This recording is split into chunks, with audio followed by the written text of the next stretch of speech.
a wonderful place existed. The Athenians called it The Acropolis. free expression, ethics, art, philosophy. The Acropolis heralded the democracy. But if I told you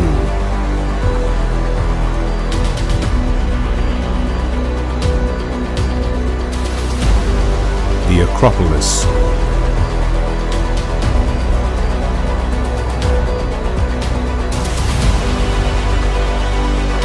has returned.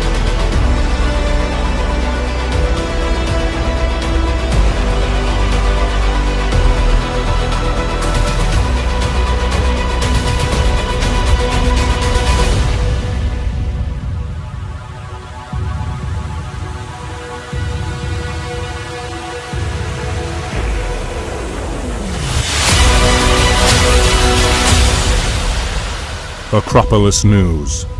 News from the Acropolis.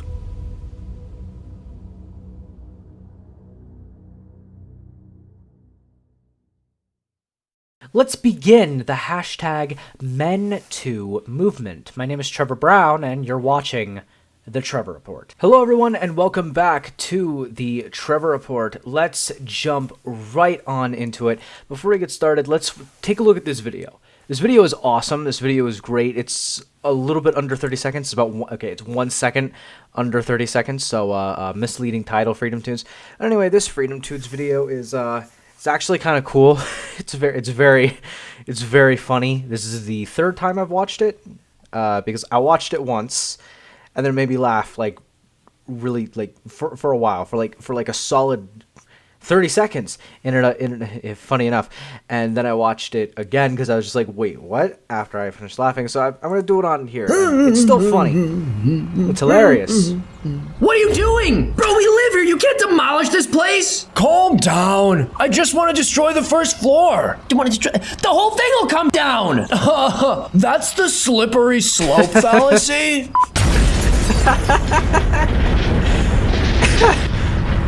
Nice. Correlation is not causation. Become a member at freedomtunes.com for exclusive cartoons.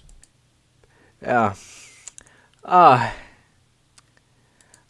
love everything about this. This is great. This is funny. Anyway, so moving on to something I guess I don't know if this is funny as much as it gives me a warm feeling inside. Justice for Johnny Depp has officially been achieved, and now it is time to start the official Men2 movement. See, for the longest time, our educated betters were engaging in a Gramscian war of position, exploiting victims of domestic violence and sexual assault and rape in order to bring the U.S. and, more broadly speaking, the Western legal structures, right, the meritocratic, innocent until proven guilty, all of the things that people fought and died in order to have and achieve. Feminists, being a byproduct of dialectic materialism, decided that's a bad thing.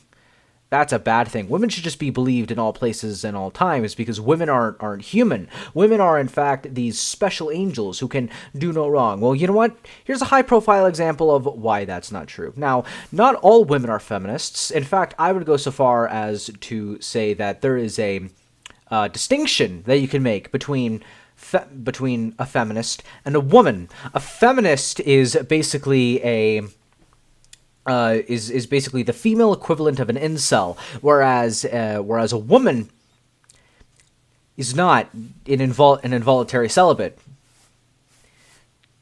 Basically, so Amber Heard, because she is a greedy scumbag domestic abuser, I think we could safely establish this at this point.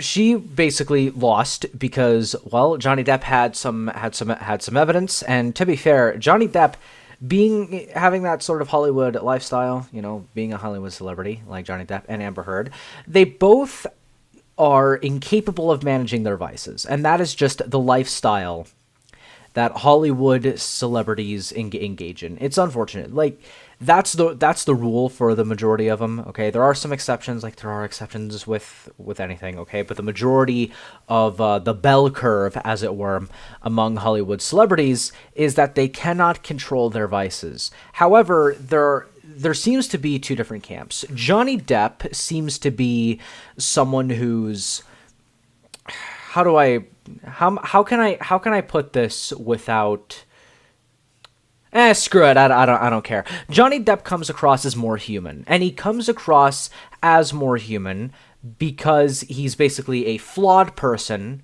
okay?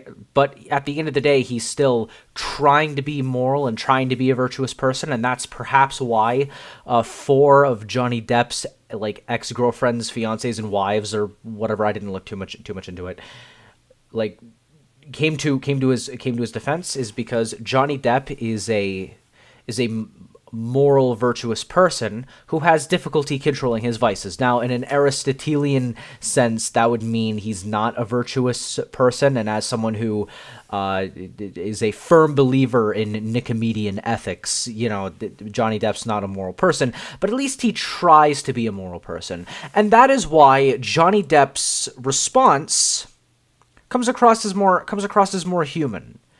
It's about him. Him specifically, and his emotions that he went through when this particular thing happened to him. Okay? 6 years ago, my life, the life of my children, and the lives of those closest to me, and also the lives of the people for who many, many years have supported and believed in me were forever changed. All in the blink of an eye.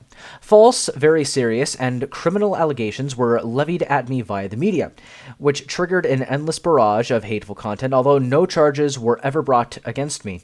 It had already traveled around the world twice within a nanosecond, and it had a seismic impact on my life and career. 6 years later, the jury gave me my life back, and I am truly humbled. My decision to pursue this case, knowing very well the height of the legal hurdles that I would be facing and the inevitable worldwide spectacle into my life, was only made after considerable thought. From the very beginning, the goal of bringing this case was to reveal the truth regardless of the outcome. Speaking the truth was something that I owed to my children and all of those who remain steadfast in their support of me. I feel at peace knowing I have finally accomplished that. I am, and have been, overwhelmed by the outpouring of love and colossal support and kindness from around the world. I hope that my quest to have the truth be told will have helped others, blah, blah, blah, blah, blah. Notice how he reserved he sort of reserved what could be, he reserved sort of the more ideological stuff as something separate than his statement about the people who helped him and the particular situation, right? And he also ends it with a little bit of Latin, which veritas numquam perit, and he actually, right, numquam, never, veritas, truth, perit, perish. Truth never perish. Yeah. Amber, I just out of everything here, I like the human nature of it, and I like the Latin. Amber Heard's statement after the fact is just like, here's the thing. His statement about the things he went through during this trial don't come across as arrogant. It's like, hey, here's this thing that I went through. Amber Heard, being a evil human, right? This is her statement. Now, to be fair, she lost, okay, but it's the way she's going about it, and she's decided to gaslight the entire internet, because of course she did. The disappointment I feel today is beyond words. I'm heartbroken that the mountain of evidence still was not enough to stand up to the disproportionate power, influence, and sway of my ex-husband. Right, so the first paragraph. Notice how Johnny Depp does it. Johnny Depp spends Yeah, he spends half of the statement talking about half of his final statement regarding everything regarding the defamation trial, about the people in his life and the personal connections and the trials and tribulations of this particular event that he specifically has gone through. He saved the end for the potential ideological implications of it, right? Amber Heard immediately begins with a bunch of feminist drivel and ends with a bunch of feminist drivel, because Amber Heard is not going to be heard, and that's a good thing. Amber Heard is a evil, disgusting scumbag. That is not objective fact, okay? That is my opinion of her. And it is my opinion of her from hearing all the stuff that went on to the trial. I also have a scale of -10 to positive 10, okay? I view most people at like if I see a stranger, right, because they live in a somewhat civil society, being the United States, right? I assume all people are at like a +5. Right? I assume that celebrities are at 0. The corporate press is at -6. Oh, by the way, the further you are in the negatives is the further bad you are. Right? So most Hollywood people I put at 0. I just don't care about them. They're not necessarily in my moral the only part that makes them a part of my moral constituency is the fact that they're human. But I wouldn't go out of my way for them the way I would go out of the way for like my family, my friends and things like that. Amber Heard is at -10. I don't want to associate with her. Okay? I have prejudice towards Amber Heard's personality and character, okay? She's awful and disgusting. And I'm not alone. Everyone seems to think this. Literally everyone, which is why this has been circling around instead. The disappointment I feel today is beyond words. I am heartbroken that my lies was not enough to stand up to the truth. I believe Johnny's attorneys succeeded. I am sad I lost this case, but I am sadder still that I seem to have lost a right I thought I, as an American, to lie freely and openly. Basically, she basically decided to say I can't treat I can't treat people in my life as second-class citizens. I can't engage in the domestic abuse and domestic violence, and I can't gaslight my husband. I can't do these things. I thought this was America. It's so stupid. But long story short, okay, women, if you want to stay women, don't be feminists. And also, let's bring about the #MenToo movement. Let's exploit what Johnny Depp did. Let's exploit the proceeds of what Johnny Depp did. Let's engage in a Gramscian war of position where we engage in targeted harassment campaigns against the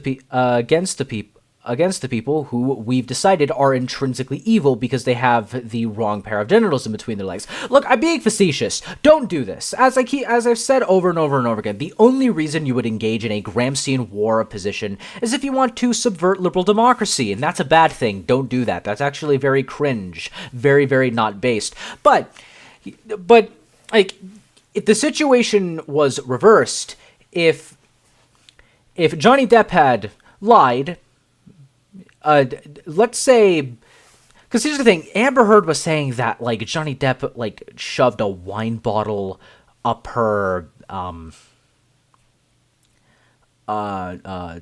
baby maker, and like it shattered and broke.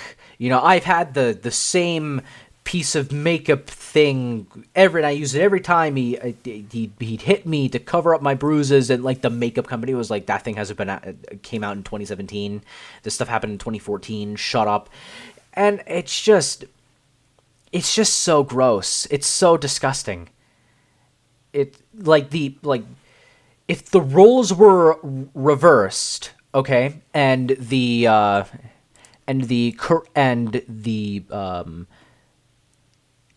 and the better with the correct sexuality, the correct. Well, sorry, not even sexuality. She's straight, so that means she's evil, apparently. But if Amber Heard, someone who has the correct gender orientation and is a part of the correct class with the correct politics, well, then perhaps. And it came out that all this stuff with Johnny Depp. Okay, it turns out that Johnny Depp was the liar. Then you know what?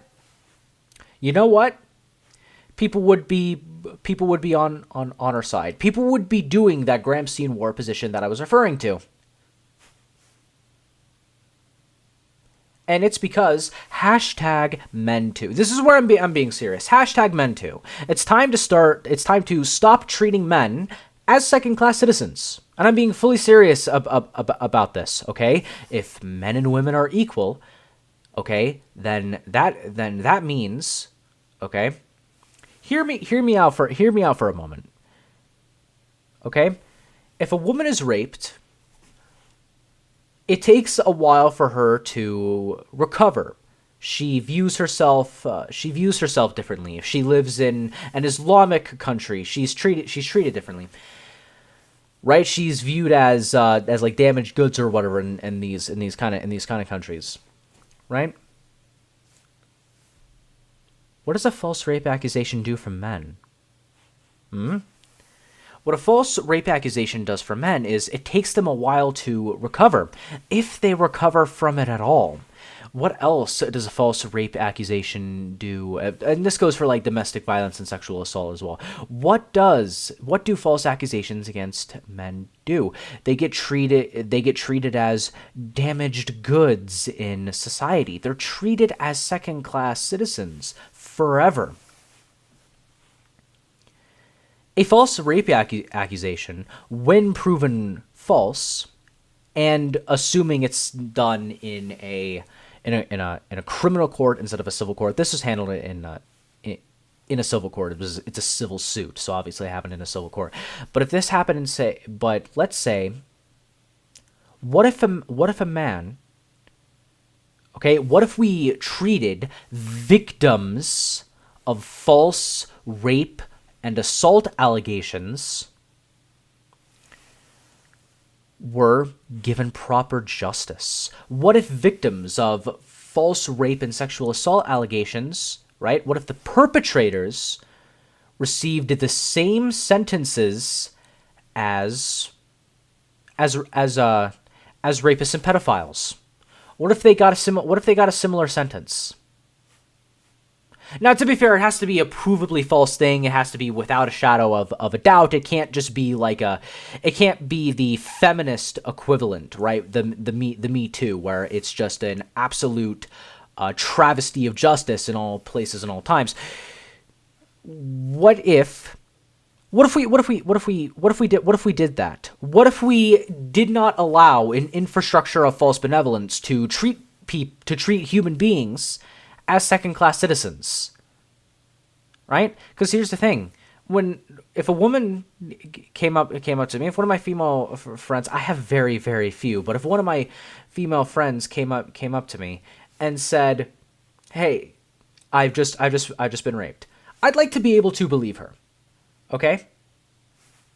I'd like to, okay? When a man comes up to me, like if one of my guy friends came up to me and said, "Dude, I think one of my friends was murdered," right? I believe him. And the reason I believe him is, well, for one, friends. Like if you're not going to believe your friends, what's the point in having a friend? But there's also the added thing too of false police reports carry punishments with them. And also, if it turns out he is murdered, then me knowing about it and potentially like one of us or both of us goes to tell the cops or whatever, then we have a situation where we can get justice for the victim. Because right now, it's very, very difficult. borderline impossible for any of the lessers in society to get proper justice. And I don't think that should be the case. I think that's wrong. I think that's bad. I think that's very, very, very not good. But this segment has been going on for long enough. So before we get into the next segment, a quick word from this video's sponsor, NordVPN. This segment of the Trevor Report is sponsored by NordVPN. Click the affiliate link down below in the description in order to experience all of NordVPN's wide-ranging offers that help protect you and your internet privacy at an affordable price. All right, welcome back to the Trevor Report. Let's jump right on into it. Why you need to take right-wing comedy seriously. From Joe Rogan to the Babylon Bee to Steven Crowder, the new book that's not funny deconstructs their appeal and why that matters. This is from an organization that I don't care about, and the article is long. Really long. It's so long, it gives you a warning about how long of just how lengthy of a read it is, and it's long, but basically I just it goes into huge detail about, and it's basically just what our educated betters go on about over and over and over again. The racist, sexist, homophobic, alt-right, neo-Nazi, maggot fascists who blah blah blah blah blah blah blah blah blah blah blah, me no like, me think they bad. That's basically what this article is, but it's doing it through the lens of Joe Rogan, the Babylon Bee, and Steven Crowder. Now, Steven Crowder is a conservative comedian, right? But here's the thing: they call Steven Crowder the Babylon Bee, right? They call it fascism, and like all the stuff you could predictably predict. That's obviously predictable, right? And I'm just going to cut to the chase. This is why, this is the one thing that makes me ashamed to be an American. The one thing where my American exceptionalism doesn't shine through, okay? It's everyone, every American, me included, when it comes to history and philosophy, right? The terms of things in philosophy specifically, and like political persuasions, we are so fucking dumb. We are so dumb. It's actually genuinely unbelievable just how dumb we are, right? First of all, I'm going to debunk the claim that Nazism is right-wing. It's not right-wing, okay? Right-wing is not right-wing is non-enlightenment values. It is the parochial. It is the intuitive. Left-wing values is enlightenment values. It is rationalism in all places and all times. It's the supremacy of reason in all places and all times. That is left-wing. The fascists tried to make the state proletariat, okay, in order to bring about the supremacy of reason, okay? The Nazis, the National Socialists of Germany, tried to make the Aryan race proletariat, okay? Okay? And proletariat means revolutionary, okay? And since the... What is it? And since the French Revolution, I don't know why, people associate all progress with being left-wing. Okay, I do know why, but it's a stupid reason, and it's such a stupid reason, I'm not going to go into it. Okay, but, that's why a conservative, by definition, cannot be a fascist, okay? A conservative is against the concept of Whig history. A conservative is against the concept of, this is so stupid, okay? This is so stupid. And I'm going to be called a conservative because I acknowledge the conservatives' own positions on things. If you want to know what conservatives believe, you can read Burke, Michael Oakeshott, you could read Aristotle. There's, I really hate the American university people on this, and it's probably a broader problem in the Western world. They're so goddamn arrogant, okay? And here's the thing, I'm arrogant too, okay? But to be fair, reading things like this is not a humbling experience. It's just not. Also this feature right here where people highlight it and can post it on like Facebook and Twitter. I hate that feature everywhere. Okay, like I have a social share on ANN, but that's just standard for news websites. But like, here's the thing: you've probably seen like the reason why like the blue check marks on Twitter, why they all sound the same. Okay, I really do think it's because they just copy and paste parts of articles. They're just copy and pasting parts of articles with the link to what they're talking about, or without the link, and pasting it. And when they paste it without the link, they're acting as if it's their own idea because they're a bunch of midwits. They are. That's just what they are. But anyway, and here's the thing: this American ignorance that is part of the betters in American society is causing them to engage in terrorism, and that's what a DOS attack is. It's terrorism. It's cyber terrorism. Anyway, the Daily Wire comes under sustained DOS attack and intended to disrupt premiere of what is a woman. DDoS stands for distributive denial of service, right? Attack. And it's basically Matt Walsh did a documentary. I haven't seen the documentary yet, and to be honest, Matt, from what I've heard about it, I don't need to watch it because I basically know what all of the people that are being interviewed by Matt Walsh are going to say basically before they say it. You know, I'd imagine Matt Walsh goes like, "What is a woman?" And the leftist soy boys or soy girls or whatever will just be like, "What do you mean? What is a woman? A woman is anyone who defines themselves as a woman." And then Matt Walsh is like, "Okay, but like, what is a woman though?" And this is the thing that people have contentions with. They've had this contention for like several years now. Okay, if you say a woman is anyone who defines themselves as a woman, and a woman is anyone who defines themselves as a woman. And a woman is anyone who defines themselves as a woman. And a woman, you get the point, okay? If you include the definition of if you include the word, okay, in the word you're trying to define, what you do, like that is the definition of circular reasoning, okay? Racism is bad, okay, because bad things are racist. Okay, there's obviously more to it than this. Okay, and this ignorance of people they interact with all the time. Okay, in a lot of cases, especially with Joe Barakowitz or whatever, it's part of their own damn careers.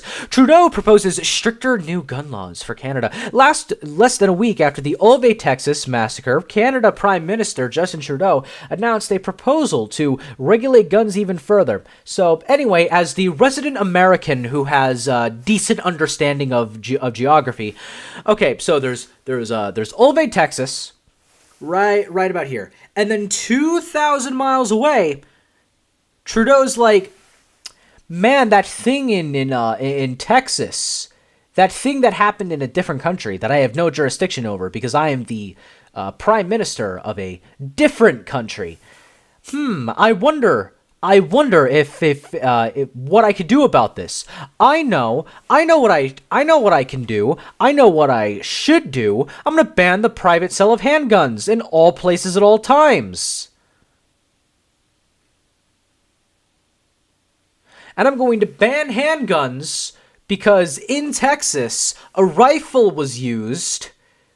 And it's so crazy. It's so wild. It's so stupid. Apparently, gun sales rose in Canada, okay, because, Canadians probably interact with Americans occasionally, and then they desire to move here because we are a better place to live in general. Biden keeps repeating a false Second Amendment claim despite repeated fact checks. President Biden has received a pro-gun control talking point in the wake of the Uvalde mass shooting that has repeatedly debunked throughout throughout the years. Biden told reporters on Memorial Day that the Second Amendment didn't allow for the ownership of cannons when it was adopted as part of the Bill of Rights in 1791. The Second Amendment was never absolute. He also says no amendment to the Constitution is absolute, which defeats the purpose of the Constitution, but whatever. He said Monday, according to a White House transcript, you couldn't buy a cannon with the Second Amendment. When the Second Amendment was passed, you couldn't go out and purchase a lot of weapons. Yes, you could. Yes, you could. It received 4 Pinocchios from the Washington Post in 2021 and a false label from PolitiFact. I don't care. I don't care. Here's the thing. The Second Amendment is absolute. All amendments to the Constitution are absolute. That's the fucking point of them, you fucking brainlet. Oh my god. Oh my god. You know, the 14th Amendment? Oh man. That's not absolute. I'm Joe Biden and I approve this message. And then you have Beta O'Rourke, who says again that he's going to take your guns. This time he said all semi-automatic rifles. Question, Beta, why not semi-automatic pistols? Why not all pistols? Why here's the thing. Why not ban 6 feet tall men with biceps on their biceps and abs to give hugs? You know, if we don't want to cause harm. We don't want to cause harm. That'd be a bad thing if we caused harm. That'd be so terrible. That'd just be so terrible. Wouldn't that be terrible? Oh man, that'd be terrible. Anyway, let's listen to what this guy has to say. He also said, "Hell yes, we're gonna take your AR-15. Hell yes, we're coming after your guns." He said that during the Democrat primaries. I just took the position, and he says it right here. Popular, maybe too honest, that not only should no one be able to purchase an AR-15 or an AK-47 because they're designed to kill humans, and that high-impact, high-velocity round will just... All weapons are designed to kill humans. Okay? People used to sharpen their shovels. If you take a spade and you sharpen it, it's designed to kill. If I take a rock and I bash it against your head, oh man, I guess that rock was designed to kill. I guess that rock was just designed to kill. You know, I can carry a handful of rocks in my pocket and take a slingshot. A high capacity magazine of 147 rocks, or however many I can fit in my pocket. You know, that no one should be able to do that. We gotta stop these mass pelletings. You know, people could swallow the rocks and choke. They can shoot their eye out. This is so stupid. Okay, the American Republic. Okay, if you care about this sort of thing, Beto isn't the kind of person to care about these kind of things, but whatever. Okay, if you're the kind of person who cares about the American Republic, then what you would do, it's like, this country was founded on, we took our guns and we stuffed it to the British. Okay, that's just the truth. Okay, it's so true. Many such cases. Few people in Europe would admit this, right? But we stuck it to the British. Okay, and we won. Okay, and we won because we were awesome and we had awesome guns. Okay, and that's why we have guns, because in case a foreign country comes in and tries to murder all of us for being Americans. I don't foresee China doing that in the foreseeable future at all whatsoever, right? It's in case, say, I don't know, hypothetically speaking, a guy who campaigned on oppressing his fellow citizens and also violating their constitutional rights, and say hypothetically this person has campaigned on this for years and he decides to use the government power that, God forbid, he acquires to oppress his fellow citizens. You know, maybe we should as citizens, okay, be able to prevent the government from oppressing us. Okay, even Machiavelli wrote about this in like 1500 whatever AD. Okay, this has been around for a long fucking time. Okay, Shut up. Okay. Anyway, let us continue. Now it is currently Homo Ramadan, Peace Salim, Al Sahid, Al Baghdadi, ISIS, and so in honor of this holy month of will convert your children, I've decided to go over some LIbs of TikTok stuff because I needed a segment 4. And I saved the other thing, and I reserved the other thing for segment 5. So I'm doing this. I needed to fill some time. Anyway, how to discuss gender identity with kids according to a first grade teacher. Lay the groundwork from strong relationships with students. Normalize non-conforming behavior. Gradually build up the bigger conversation about gender. Okay, groomer. Whatever you say, groomer. Okay, groomer. You know, there's a song on Spotify. It has the pride flag with the separate but equal racial pride stripes, and it has the red circle with an X in it. And it literally just it's just him going, okay, groomer. And it's great. I love it. I listened to it like 4 times a few weeks ago. But anyway, teacher explains how she tried teaching second graders about non-binary, and they said that doesn't make sense. Love to see it. It's probably not true. It's probably her just trying to get. It's probably just her trying to get attention. The way, let's be honest, Beta O'Rourke is trying to get attention with this right here. So anyway, I thought for the final segment 5, I thought I would shill a series. Okay, it is my response to critical race theory. I call it a treatise for integration, and it has several parts. Not in part 2, but in part 3, I'm going to go over the strongest arguments from the critical race theory Necronomicon of evil. And before I get into and all of the dog whistles thereof, but before I get into that, I thought I'd just mention very, very briefly, all right, when critical race theorists or black nationalists engaging in a Gramscian war of position, as it were, when they use the term anti-racist, what they mean is black nationalist action, okay? And black nationalism and white nationalism are the same fucking thing. It's the product of dialectic materialism. If you believe you can come to the perfect idea, then you will naturally end up coming to conceptual conclusions such as the perfect race and the perfect ethnicity, okay? And that's what the critical race theorists do. That's what the National Socialists do. That's what all of these people do. All right?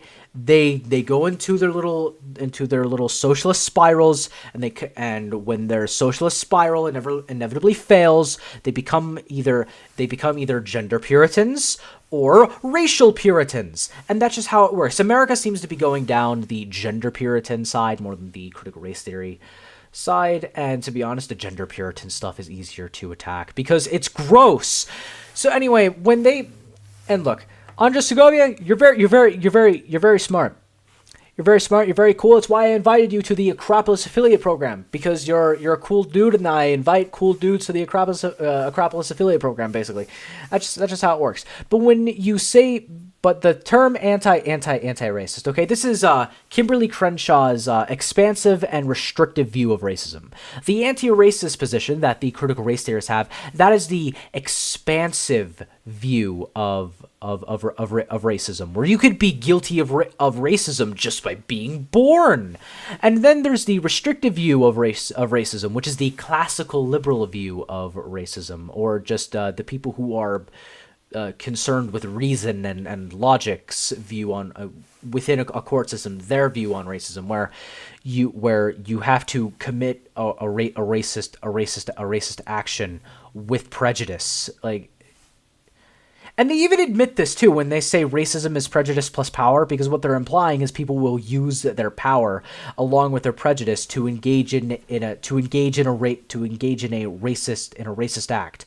Okay, but because they're racial socialists, basically, and that's why Kimberly Crenshaw cites Antonio Gramsci, by the way. They basically. So long story short, anti-racism, okay, and I'm not going to go into much detail because I'm going to be going into a huge amount of detail of it in part 3. Part 2 of my response to critical race theory In part 2, I'm going to go over how you can basically categorically dismiss the critical race theorists as colonists. And I'm completely serious about that. But anyway, you're too smart to fall for that dog whistle. And I know I probably come off as a bit as like a bit, you know, and I'm not trying to come off that way if you're seeing this. So to be fair, you're probably not seeing this because you are like easily one of the busiest people on the planet. So yeah, if it came off a bit harsh, I apologize. So anyway, so I'm gonna read an excerpt from the tome of oh wait, that's the wrong page. I have like several places where I bookmarked this book and I folded the pages, so like, you know, bear with me. During the 43-minute ride from Wilmington to Baltimore, many things went through my mind. Only now do I wonder if the outcome would have been different had I been a white woman. Perhaps not, after all, I'm just a woman. From a feminist perspective, I viewed this man's exposed penis directed towards me, a woman unknown to him, as sexual assault. However, it would be difficult to argue that the man was attempting sexual battery. And it is doubtful that he intended to create apprehension in my mind of an immediate sexual battery. The man was simply displaying his penis, perhaps as an invitation. This is the level of this stuff. At one level, I have great difficulty viewing the man's action as a simple misdemeanor. Exposing one's naked body in a public setting, nudity per se, is not offensive or threatening. However, the man's conscious sexual actions directed towards me left me shaken and repulsed. They invaded my sense of privacy and safety. At another level, through a pure feminist analysis, does not fully convey my feelings. It is you being a feminist, you being a dialectical materialist. This is okay. I'm before I get ahead of myself. The man was old and black, and as a black person, I had mixed emotions about filing a complaint against him for sexual offense. Perhaps the conductors, all white men, would have reacted differently had I been a white woman and the man black. I am keenly aware of the historical misuse of sex crimes to oppress black men in the United States. So basically, this woman. Let me go a few pages. Okay, that was an excerpt from Two Life Stories: Reflections of One Black Woman Law Professor by Tanya Lavelle Banks. And basically, what she's getting at there is she's a feminist, but her feminism, her dialectical materialism, because it is impossible to come to a complete view with dialectical materialism, because dialectical materialism does not recognize the concept of complete views. So when you use dialectical materialism to engage in complete, okay, fine, whatever. Okay, what this woman, this lady, okay, well, feminists aren't women, and I've already established that, but whatever, okay. The point that she is trying to make is that she is apprehensive about trying to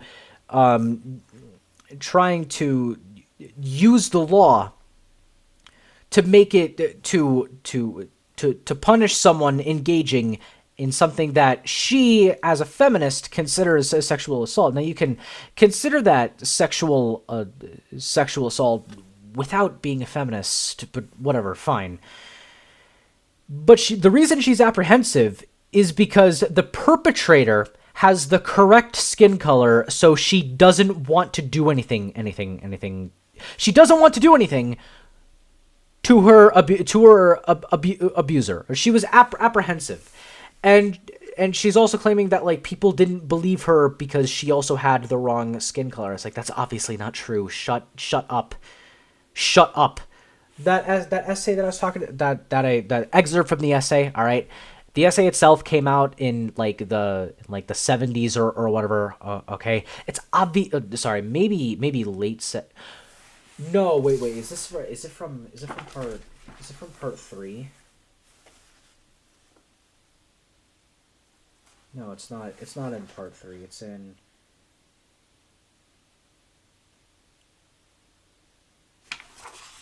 No, it's further than that.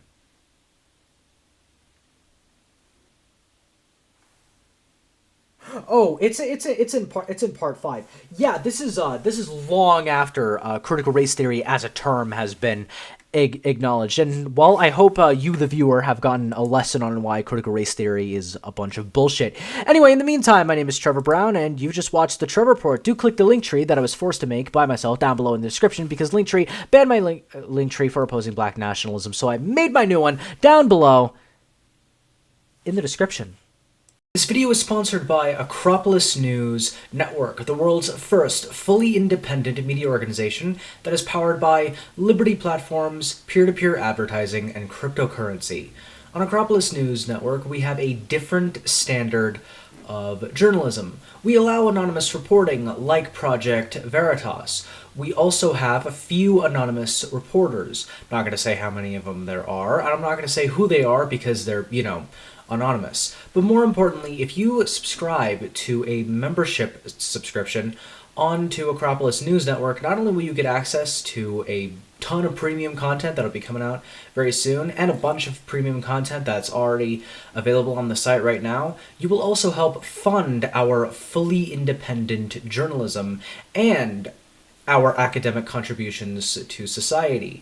If you do so, I would greatly appreciate it. You can also click the donate button over on any of the Acropolis News posts. I, as the chief editor, would greatly appreciate it because, well, it helps us stay independent, like I said, and that's part of our brand. And if you would like that to stay as a part of our brand, well, I would greatly appreciate it.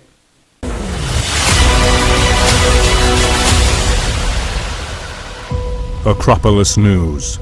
News from the Acropolis.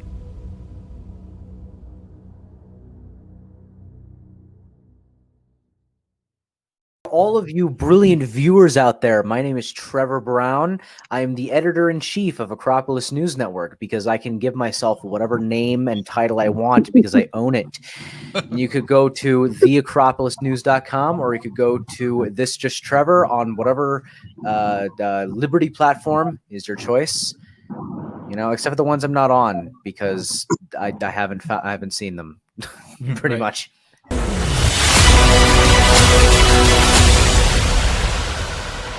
Acropolis News. News from the Acropolis.